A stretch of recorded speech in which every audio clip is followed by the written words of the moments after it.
ব্রাহ্মণবাড়িয়া জেলার নাসিরনগর উপজেলার হরিপুর জমিদার বাড়ি তিতাস নদীর একদম পাড়েই অবস্থিত। সত্যি বলতে বাংলাদেশের কোথায়ও এমন সুন্দর পরিবেশে জমিদার বাড়ি আমি আর দেখি নাই। পাশেই নদী, আর নদী থেকে আসা গা শীতল করা বাতাস যে কাউকে বিমোহিত করবে, মানে এখান থেকে যেতে ইচ্ছে করবে না। অথচ এখানেই ছিল জমিদার বাড়ি। জমিদার কৃষ্ণপ্রসাদ রায় চৌধুরী এবং হরপ্রসাদ রায় চৌধুরী 18 শতকে এই জমিদার বাড়িটি নির্মাণ করেন। আর এই গাঁটলাটাই হচ্ছে জমিদার বাড়ির মেইন গেট। আগে যেহেতু নদী দিয়ে চলাচল বেশি ছিল।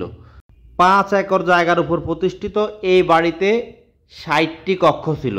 এই জমিদাররা ত্রিপুরা অঞ্চল থেকে কর আদায় করত।